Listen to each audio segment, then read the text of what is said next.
Hi, everyone, and welcome to If She Knew, a podcast where we talk about mental health, vulnerability, and all sorts of real life experiences that people go through but don't really talk about. As always, if you haven't already, go ahead and follow as well as follow along on TikTok, Instagram, and YouTube under Tierney's Journey, which is at TIERNEYS Journey.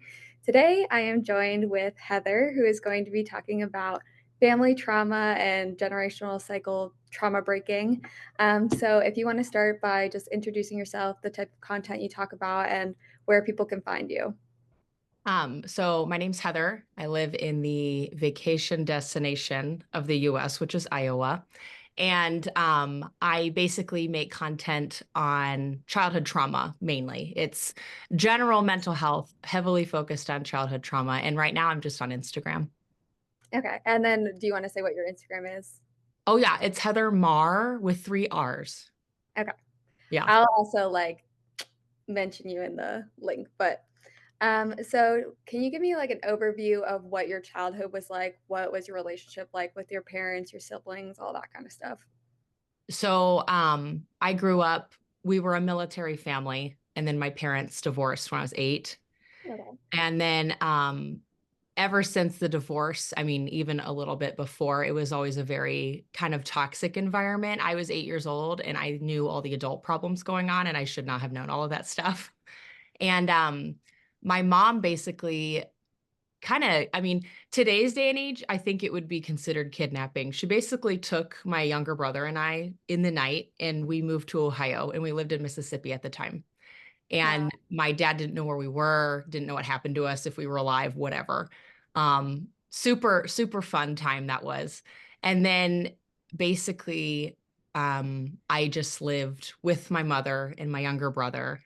And my mother, super, very narcissistic, like textbook narcissist, really manipulative. And it was just years of custody battles and look at what he said to me, or look at what they've done when my dad remarried. And my younger brother really wasn't a part of it at all. It was just me, the parentified, scapegoat, if you will. And I was just in and out of traumatic experiences. My mother remarried and he was violent, and there was a lot of domestic violence in the house for a couple of years. And when I was 18, I became a flight attendant and I left Ohio. I got out of there and I haven't returned. And Okay. so, yeah, it was just chaos. Yeah. It sounds like it. When you when you and your brother went to Ohio, did you have contact with your dad at all after your mom took you guys there? Or what was that like? I really didn't, I don't think I spoke to him for a couple months. It was a while before I didn't even know why we were moving. I was in fourth grade and I was confused. I came home from school one day and there was a moving truck. Everything was packed up and we had left after dinner. And so um, I don't think I spoke to him for 2 or 3 months, I think it was. And then when I finally was able to talk to him, he was made out to be a villain. And so my entire childhood was me fighting to just have like this normal relationship with parents. I just wanted a mom and a dad. That's all I wanted. But that was impossible to uphold and have. Yeah. Was this something that, your friends, because I know you're saying, you didn't really know what was going on. Is this something, your friends knew about what was happening in your family, or, it was, a surprise to you and everybody?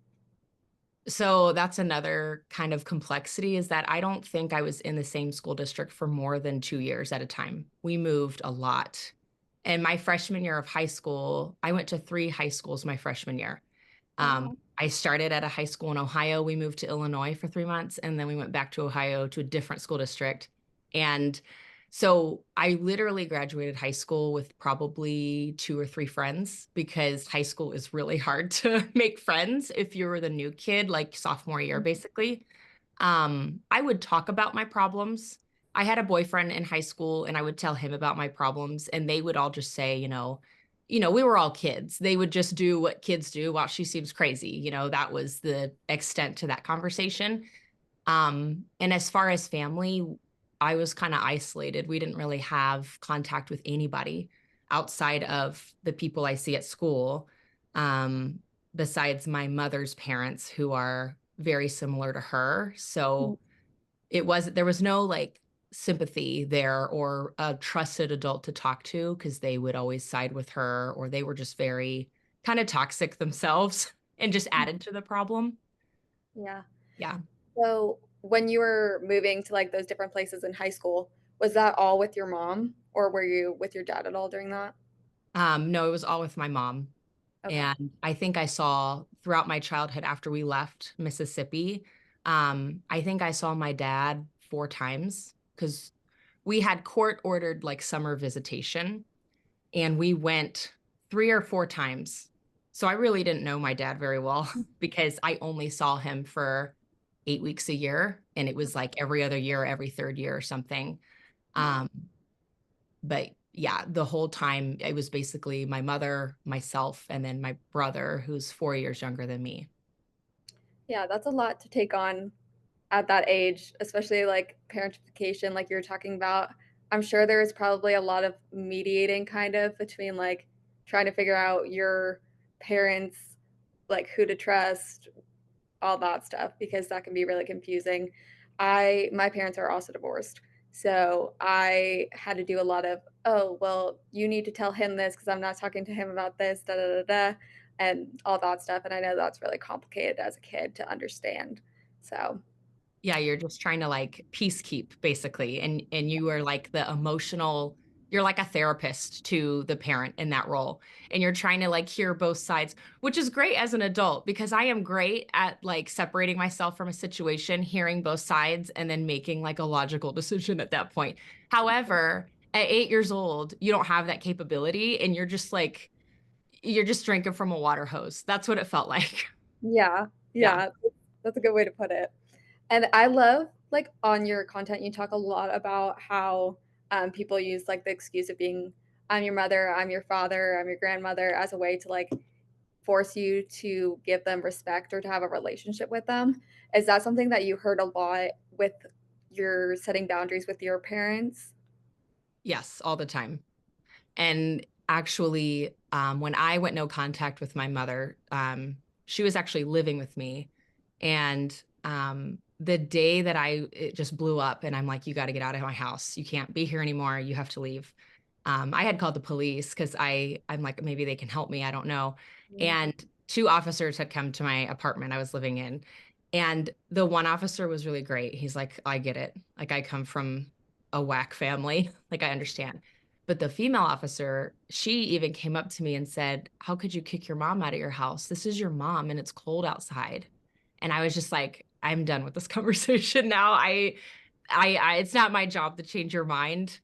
And luckily I was an adult at that point and so I understood, but the guilt from hearing that from a kid is just maddening. It makes me so frustrated when I hear stuff like that.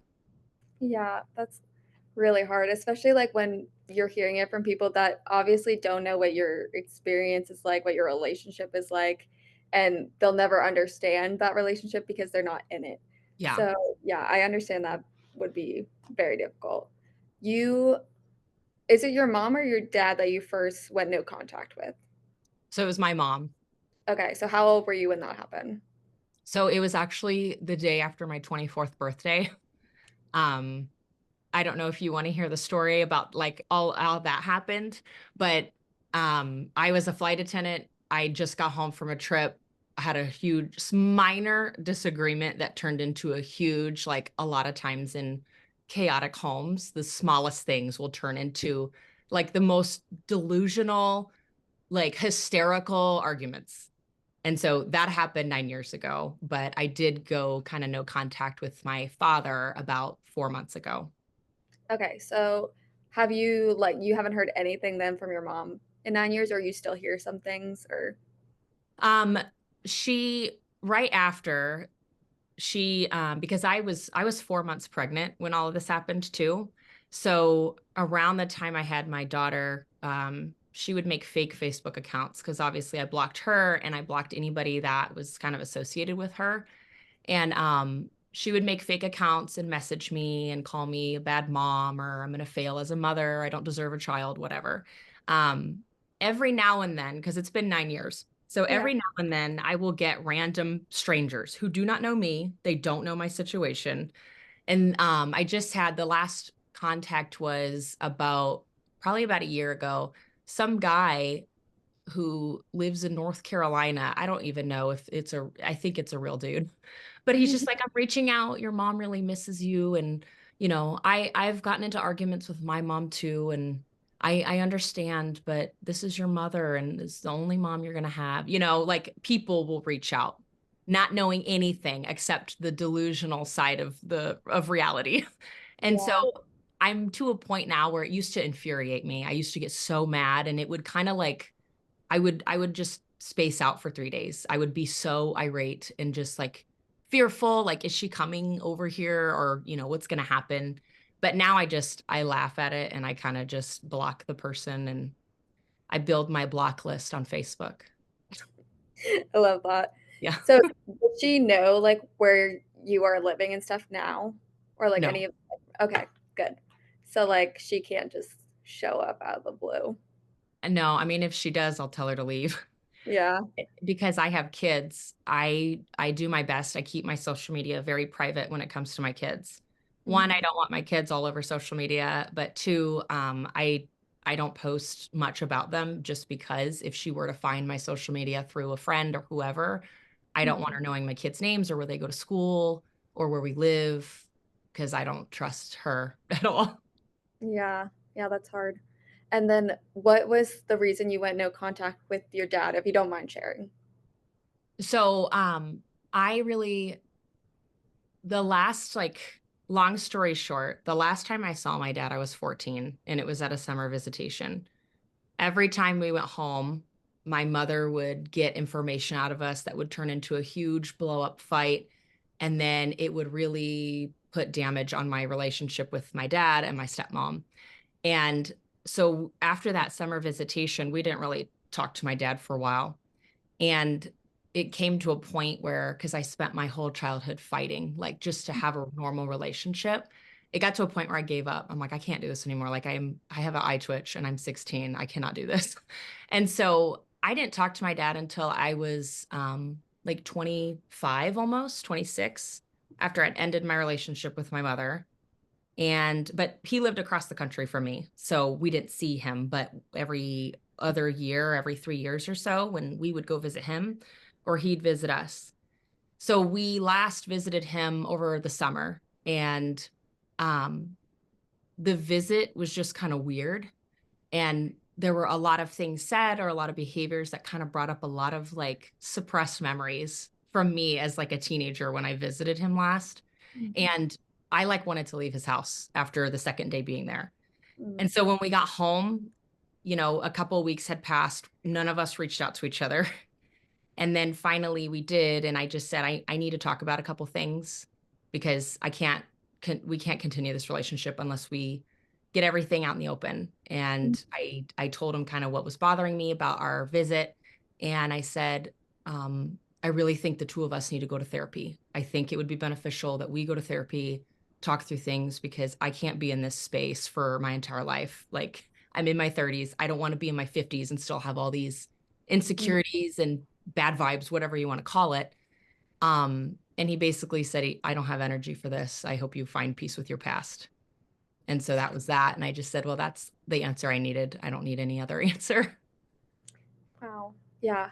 I know, like, you've also talked about being told that you're too sentimental when trying to have conversations with, like, your parents about that trauma, and that's something, like, I've literally had my dad say that word to word for me, like, when I did the same thing, I was trying to be like, "We need to sit down, we need to talk about all this stuff," and he'd just be like, "You know, you need to just forget about it, like, move on, this was years ago, like, I don't wanna talk about the past and all that stuff," and it's really hard when you are trying to heal that stuff Mhm, and, like, process that, especially when you didn't know everything or understand everything that was going on at the time, um, for them to just really put, like, a wall there that you can't talk to them or that make you feel you're too emotional and, mhm. like, you're not normal, and that can, like, mess with you a little bit, I feel like, especially when it's Yeah, coming from a parent, but, ultimately, it's like you're being the more mature one for your parent by trying to have these, like, adult conversations that they Mhm. don't wanna have with you. So, yeah, Yeah, I feel I that. remember I talked to my therapist because I hadn't seen her at that point for, like, over a year, and I made an appointment with her, luckily got in last minute, and I told her kinda what happened, and she's just like, um, "The emotional unavailability from your father is disappointing."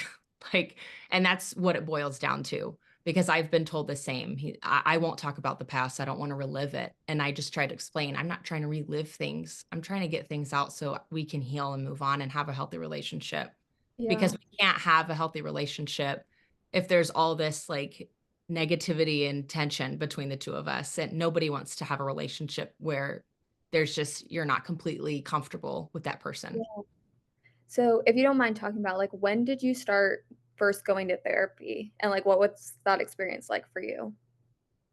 So I tried to go to therapy, right after, I went no contact with my mom. I literally kicked her out of my house. I bought her a plane ticket so she could go back home because I was living in Texas at the time. And I literally I was just in a fog for like a month. And I tried to go to therapy and I don't think I fit well with the therapist. It was just a weird vibe. So it wasn't until about 3 years ago when my anxiety was just kind of taking over. Like, I was irritable all the time. I just felt fearful of everything. Like, I didn't wanna leave my house because I was afraid, what if something happens to me when I leave my house? Or what if I can't protect my kids? Like, that is the mindset I was living in. I was just fearful and anxious. My OCD was horrible. I would be up for an hour straight, sometimes longer, making sure that I really locked the front door, because what if something bad happens? Like, that was my life. And so Yeah. I was just like, I need to go to therapy because I can't live like this, and I need to go talk about it. And Yeah. yeah, I've been in therapy ever since. Okay. Yeah, I think it's a good point. Like, I'm happy that you brought up too with sometimes you have to switch around therapists, like, Mhm. and that's okay. You're not gonna always find like a therapist right away that works for you. And that doesn't mean that therapy won't work for you.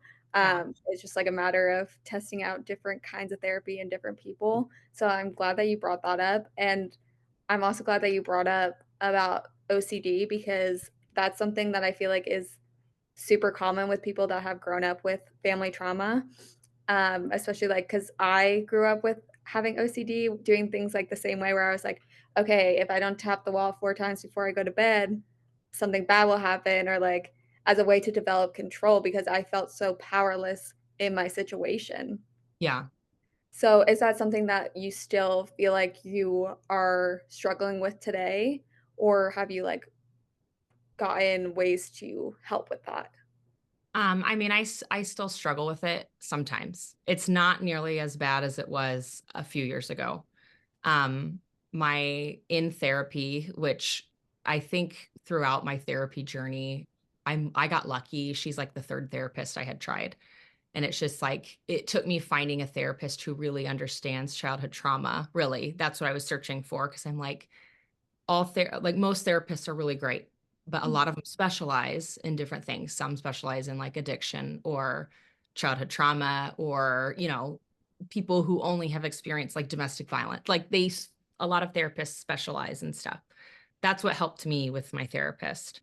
As far as OCD, I do still have it. I don't know if it ever really goes away, because your brain, like, your brain chemistry is just the way that it is. Mhm. It's not nearly as bad as it was, because I've found kind of, I don't know if coping mechanisms are the right word, but I found ways to I'm trying to retrain my brain of, I am not in danger right now. Like, this is my brain overthinking, like overly thinking, and I need to tell it to stop. And I know some people laugh at me when I say that, but it literally, I need to tell myself to stop. Like, when it comes to checking all the doors and the windows specifically, I need to say, okay, this door is locked. I need to go to bed because I can't be up for 3 hours checking this door. It's locked and we're Yeah. safe. I'm going to go to sleep now. Yeah. Yeah. I know that's something that, like, I had multiple conversations with my therapist about is being like, you have to just tell yourself that, like, you're not in a life or death situation and, like, Yeah. you're safe because the way your brain makes you feel like you can't tell the difference. I just saw this on Instagram between, like, getting an email and, Mhm. like, trying someone's trying to kill you. Like, it Yeah. all feels the same. So, like, I get that feeling. It's Yeah, hard, but it is really hard, and it's just like, "Okay, I'm not running away from a lion right now. I am literally just trying to park the car and go inside Target." I need to yeah. decipher between the 2. Yeah. Yeah. And then, I saw you recently talked about your kind of you don't have a relationship with your brother as much anymore. Is that accurate? Yeah. Yeah, I haven't spoken to him. I think it's he and I have a weird relationship. Like, as kids, I was more of a parent to him, Mhm. and he was the golden child.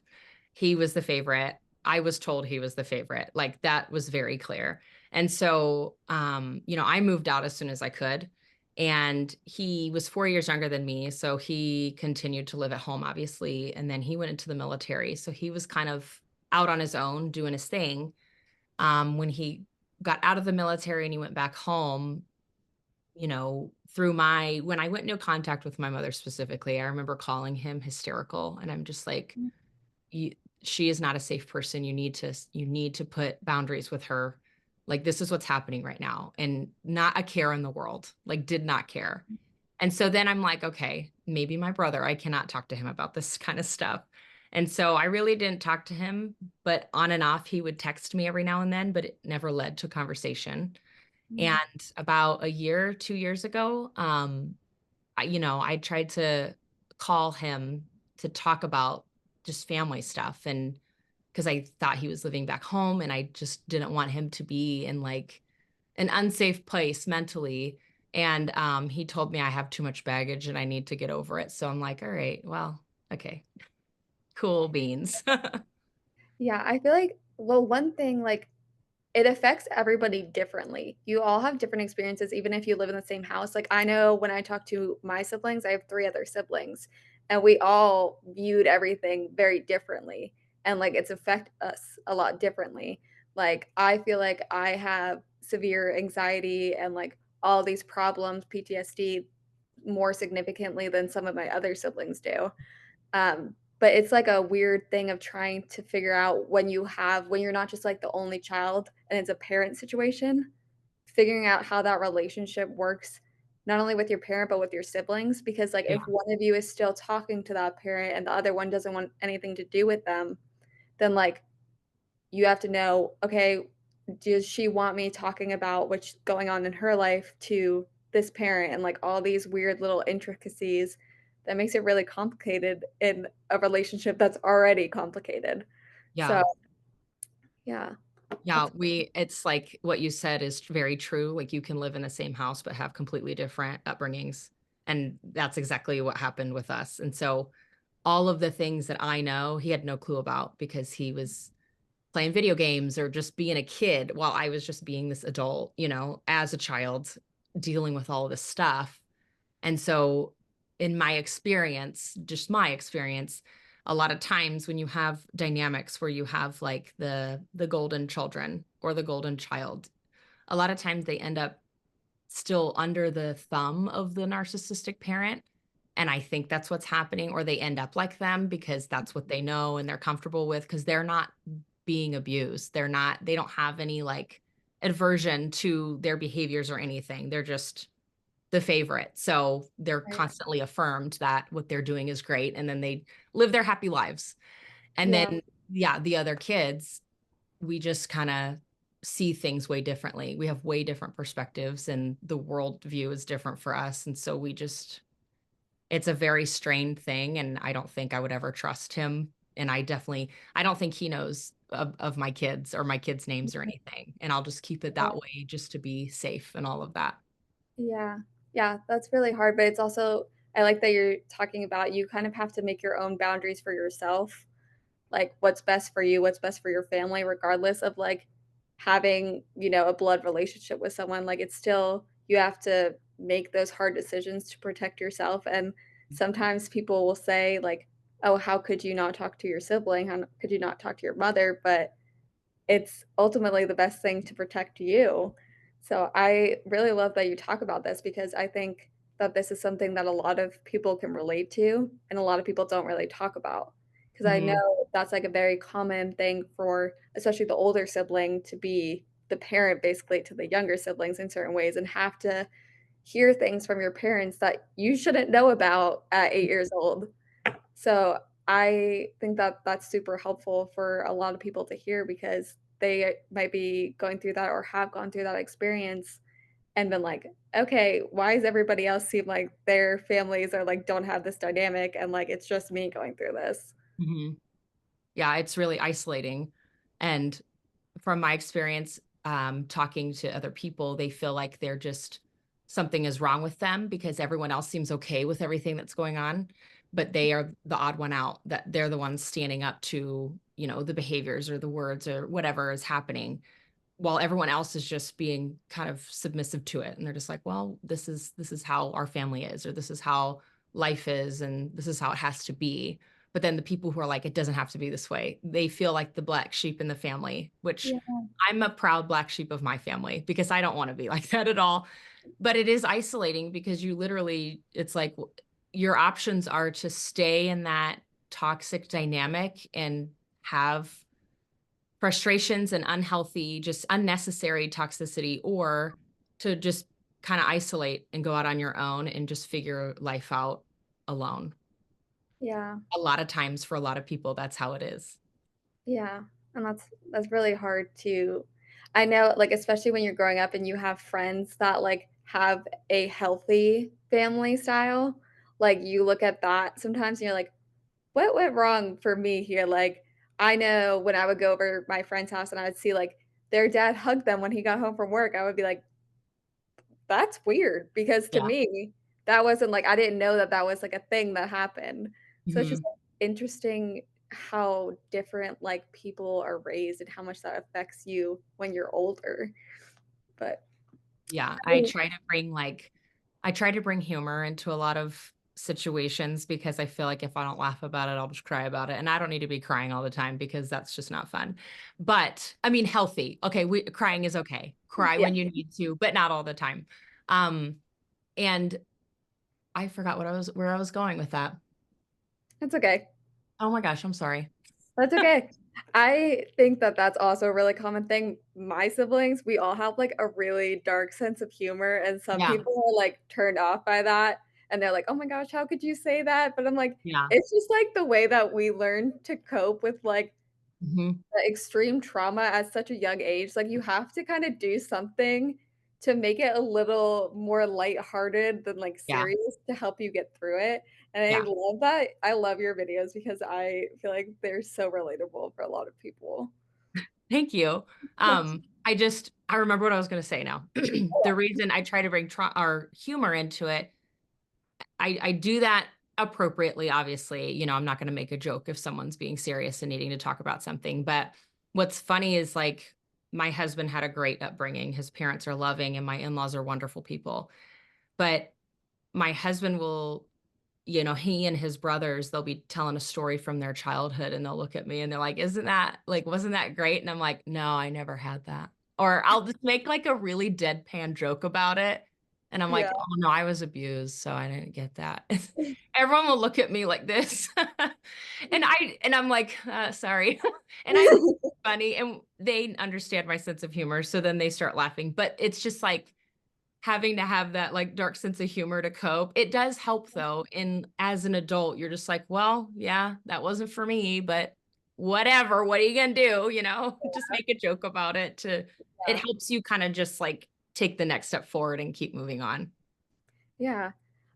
So to kind of, like, go into a little bit of a different topic, how you talk a lot about, like, generational trauma cycle, like, breaking trauma cycles with your kids. How are you, like, doing that? Like, what conversations are you having with them or, like, things are you implementing to try to make it, like, a more safe place for them to have these conversations? So my kids are still young, and so I obviously everything I do is, I explain it in an age appropriate way. I'm not gonna divulge all these really heavy, complex emotions and feelings to my young children because they just don't understand, nor do they need to. But Mhm. I basically just like they've met my dad. And so when that all happened and I just went to them and I just said, um, grandpa is someone that we've had fun with before, but we're just probably not gonna have fun with him anymore, and, you know, we live here and he lives over there, and we're just gonna move on, and we're gonna hang out with some of the friends and family that we have that make us feel happy and, cherished and all of that stuff. So Mhm. everything is very age appropriate. But as far as like that's just explaining things to them. I don't really go much more beyond that. And when they're older, obviously, age appropriately, I'll explain more. But as far as like trying to break the cycle, therapy has helped me a lot because everything that I did prior to therapy was out of anxiety. It was out of fear. And it was just me reacting to things and trying to keep them safe in this little bubble out of that fear and anxiety. Um, Now I just do my best. I know what I don't wanna do, and I'm very thankful and happy that I don't have the same narcissistic tendencies or manipulative personality. Like, I'm very lucky and fortunate that I'm not like that, so that helps. But, um, I just try to have just like, what I feel are just basic things. Open communication with my kids, always affirming them, or when they make mistakes, I'm not gonna shame my kids. Like, I was constantly shamed, and I still deal with issues as an adult being shamed over the simplest things when I know I don't need to feel shame. Mhm. When you make a mistake or if you say something wrong to someone or, we don't do well on our math test or like whatever, it's not a big deal you made a mistake, but here's what we can do next time. Like, just being really open with that kind of communication, affirming them that they're good people, even if they did bad on a math test, and just really understanding what a healthy friendship looks like, because that's what we deal with my kids in elementary school. My daughter came home and was just like a friend started crying when I said I didn't want to play with her. But then she stopped crying right away. And I'm like, okay, so let's talk about it. And, I'm just saying friends don't make us feel bad and friends don't make us, feel bad about ourselves. And if she's fake crying just to get attention about you not, you're allowed to make your decisions. You're allowed to say no. No is okay to say, even if you love that person. It's okay to not make them happy and say no to something that you're not comfortable with. So we just have like really just affirming them and setting boundaries with people and kind of recognizing what is healthy and what is not with behavior from friends or family members or anybody. Mhm. I hope that Is answers your question. Oh, yeah, that was great. When you first started having kids, did you feel like your anxiety was higher because, like, you felt like you had to figure out, like, how to raise them differently than, like, you were raised? And, like, did you have any fears, like, of becoming like your parent, even if, like, you knew you wouldn't, if that Yeah, makes I sense? mean, I've had moments where I'm like, "Oh my god, I'm turning into my mother," or something, like, if I get angry or, anything, I'll talk to my husband or my best friend, and I'm like, "Oh my gosh, I'm turning," and they're like, "No, you're not. You felt angry because someone said something to you that made you angry. You're not manipulative. Like, you're just having a normal human emotion, which is anger, and that's fine." When I had kids, I really like, yes, in the back of my mind, not raising my kids how I was raised is always there, but really, because I had just gotten no contact with my mother, like, 5 months prior to having my oldest, I was in this intense, like, just anxiety, fear mode of, like, my fear stemmed from, "Is she gonna try and take her away from me? Mm, Like, what if something bad happens?" My entire I kinda cry about it to my therapist because 'cause I'm like, I didn't really enjoy the newborn or infant phase of my kids because I was in this intense hyper fixation on keeping her safe and yeah. just not letting anything bad happen and trying to shield her from all the bad things in the world. Like, that was my focus. So, yeah, the thought of, like, I don't wanna be like my mother or my father. I wanna be emotionally present, and I wanna be healthy for my kids. Mostly having kids just brought out all of way more intense anxiety. So, Yeah. Yeah, I know that's a lot to handle, like, I can't even imagine, like, being pregnant and having that, like, no contact relationship and, like, you're already this is your first child too, right, that you're pregnant yeah, with? yeah. So, like, it's your first pregnancy, so, like, that's a whole new thing, and then on top of that, you're dealing with all of these things that, like, normally somebody wouldn't have to deal with when they're, like, going through their pregnancy. Yeah. So, like, the stress of that, I can imagine would be really hard. I remember just going to like, Babies R Us was a thing when I was pregnant. Remember them? Yeah. And I remember, like, I had no clue what I was doing. All of my friends I was a flight attendant at the time too, so I was trying to figure out what am I gonna do when she's born because I have absolutely no family to help me, and I don't trust anybody.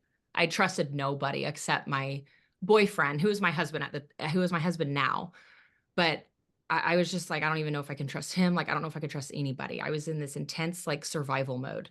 And so I remember going to Babies R Us, and I had no clue what to buy. The only, like, support that I had was the what to expect while you're expecting app, like, the discussion posts, the really toxic discussion boards. That's all I had for Yeah. reference of, like, what am I supposed to be doing as a pregnant lady? I don't know. So I went to Babies R Us, and I remember just sitting there breakdown crying because 'cause I'm like, "I don't have anyone to help me. What am I supposed to buy? I don't know what this is. I don't know what kind of pad to put on a changing table. Like, do I need a changing table? I don't know." And so I would look at, like, these discussion posts, "Oh, my mom took me shopping and all this stuff," and I would get just so sad because 'cause I'm like, "I don't have that." Even when I had a relationship with my mother, I never had any of those fun moments. It was just survival constantly and just, like, treading water. That's it. So, I guess I was a little jealous that people have those great moments with their moms or their dads or whatever, but I was just like I just remember breaking down and this, like, 16-year-old employee coming up to me and saying, "Are you okay, ma'am?" I'm like, "Ma'am? No, I'm not okay." Aw. Yeah. Yeah, I can imagine that'd be really difficult. And I think, like, it's also a really common thing, like you're talking about having problems with trusting people because the Mhm. people that you're supposed to be able to trust most failed you. Yes. So, like, if you can't even rely on the people that are supposed to be there to, like, protect you and raise you, like, how am I gonna be able to trust some random stranger I just met? And, like, I think they're my friend, but, like, are they? I don't know. Yeah. And, like, I feel like I know growing up, like, I felt like my trauma kind of stole from me in that way, my sense of, like, trusting people. I mean, there's benefits to it because now I can read people a Mhm. lot better, and, like, you can tell kind of when someone's not telling the truth or, like, when you shouldn't be friends with somebody because you've been through that experience. But then there's also, like, hard things where you get these thoughts in your head of, like, "Oh, is this friend really my friend because, like, I can't trust all these people, da da da da," and it can be really confusing. Yeah. Yeah, and you're just sometimes you meet people and the trust issues, it feels overwhelming sometimes, and I was angry for a long time because I felt like a lot was stolen from me, like I did not have any normal things like all my friends or coworkers have, like, whatever. I didn't have any of those normal things, and, like, your parents, or if you don't have parents, like, whoever is your caregiver, like, those are the most important relationships in your, like, entire life, like, until you reach adulthood, those are the most important relationships, and your development and everything stems from that, and so Right. you just feel like, "Oh my gosh, I'm just out here raw dogging life because my parents have chosen to just fail me completely in every avenue of my life, and now I'm just out here winging it, just trying my best with no guidance." But Yeah, yeah, it's like that fear of, like, "Am I doing it right?" And then also just, like, the anger of, like, "Oh my gosh, you have stolen so much from me." yeah, I feel like that sense of, like, you get into life and you're, like, just trying to, like, doggy paddle through it Yeah, because 'cause you're like, "I don't know what I'm doing. I don't know how to swim. I'm just, like, barely making it through here because nobody was there to teach me the things that these people learned from their parents." So, like, I'm here trying to YouTube and Google how to do yeah, these things because that's my source of, like, education. mhm, So, yeah, and that's, like, something that, again, a lot of people would relate to. yeah. So, what made you start sharing your experience then on social media? Um, so I had been thinking about it for a while because 'cause I'm just like, "Okay, I'm almost a decade into this, and, like, I'm lucky that I was 24 when I started coming to all these realizations." After I went no contact with my mother, I didn't know what a narcissist was. and I, like you, like I was on Google and I'm like, you know, typing in kind of just trying to find any kind of thread or something, that article that would talk about why am I experiencing this? What is wrong with my relationship? Like I knew I never got along with her, but why? What is happening right now? And am I crazy? And then I learned the term like malignant narcissist and I'm like, "Oh my god, this is everything that she is." And then all these realizations come up. Like at the most random times, I'll think about something that happened 20 years ago and I'm like, "Oh my gosh, that makes sense." Um so I've been thinking about it for a while. What really pushed me over the edge and what pushed me to like, I got to do something. I have to put all this energy into a positive space was going no contact with my dad. And I joke now, I was thrown away like a candy wrapper. That's how I feel. Like, oh, well, I'm done with you. Okay, bye. That's how that conversation went. And so now it was kind of just out of like anger almost, like, or not anger, but just being fed up. I'm like, oh my gosh, I'm so fed up with just how does this happen to me? I don't understand how both parents can just fail me so miserably. I got to tell this story because I know there are a lot of people out there who have gone through the same or similar situations as me and you. And like, I'm like, if I can help one person, I'm assuming I can. I need to put this frustration and this being fed up and this anger and this sadness, I need to put it into an area where I can make it a little bit positive and maybe help somebody. And so then I was just like, well, I'm just gonna start doing whatever, make reels. I don't know. Am I supposed to post? I'm just gonna do it and see what happens with it. Yeah, I love that you went into it being like, if I can just help one person, because that's like kind of the thing. It's like you're not making these things to try and go like viral or anything Yeah. like that. Like the whole point is so that somebody who went through this or somebody that's going through this knows that they aren't the only one going through it and can have somebody to relate to. Because Mhm. when we were going through it, we didn't have that. Yeah. So that's something And that I love is being shared more on social media. yeah, like we talked about not really knowing what you're doing. Like I moved out at 18 and I didn't know how to cook. Like I didn't know how to do anything because I was not taught anything except how to like basically survive under intense amount of like fear and anxiousness and uncertainty. And so I'm just like, I feel like I can be my motto is like I want to be a voice for the voiceless because I also recently started talking to this girl who lives near me through a friend whatever, and she's like 22 or 23 and she was describing some things about her mom, and I just said if you ever want to talk, I think your mom's a lot like mine. I would love to talk to you and I can give you advice or I can help you through this. I can't control what you do or like I can't tell you what to do, but I can just tell you what I've done and what's worked for me, all this stuff. And so I'm sitting down with her and she was just like saying things like, "Well, I can't be disrespectful." And I'm like, "You're an adult. Like your mother has no authority over you anymore. You're an adult and you can say no. Like you can say no to anybody in this world. You don't have to say yes. If you don't want to go to her house for the holidays because you know you're going to be miserable, then you don't have to go."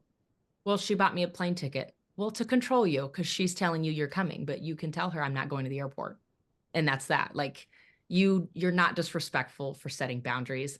And like that conversation plus everything that happened with my dad was my push to just kind of help people find their voice. And I'm like, and yeah, I don't want to go viral. I don't want to like, I'm not trying to be an influencer like or anything like that. I'm just trying to help. Yeah, I love that, and I love that you're, like, talking to people in your own, like, city and stuff like that Yeah. as well about that, because I think that's really important. Because I know, like, I am 23 years old, so for me, I have, like, a really big moral compass where, like, it took me a long time to be okay with setting boundaries because I always was like, well, I don't wanna be mean or I don't wanna hurt Mhm. them, and I was always putting other people before my own needs, and it was crushing me. So, Mhm. like, you get to the point where, like, you need somebody to explain that to you. Like, I didn't understand that until I went to, like, my 2nd therapist, and I had to have her be like, "You need to stop doing this," because I couldn't accept it on my own because I felt like a bad person. So it's Mhm. so helpful to have, like, somebody else who have gone through it be like, no, this is not right. And like it's okay to set up boundaries. And I think that's also like an interesting thing you brought up with like the buying the plane ticket because that's like a way of control is financially. Like, a Yeah. lot of times people will be like, "Oh, I bought you this," and then use it later on to be like, "Well, since I paid for this, you should do this." And it's, like, always then whenever they buy you something, you're hesitant about it because they use it to manipulate you in the future. Yeah. So, like, I think that's a good point to bring up as well because I know that that probably happens a lot in people's relationships. Oh, yeah. Anything. Money, religion, friendships. I mean, anything. I remember the big argument when I was kind of going no contact with my mom, the big blow up fight that we had.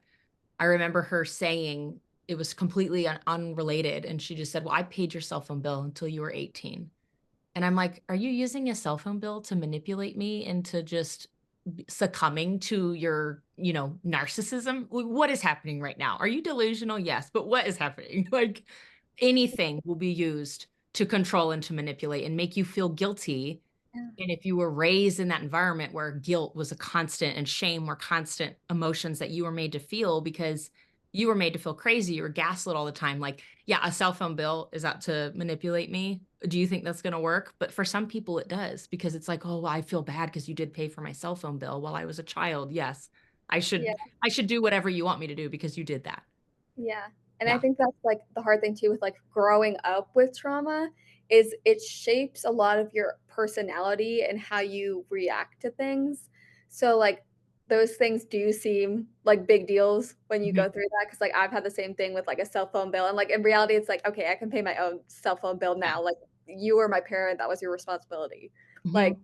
and I think that that is a common thing too is, like, parents will use things that, like, they're supposed to like, it's a parent's responsibility to Yeah. do that for a child as a way to kind of get back at you and Yeah. say, "Oh, I did this," but that was, like, the basics, like, Mhm. the bare minimum that they could have done for you as a Yeah. parent.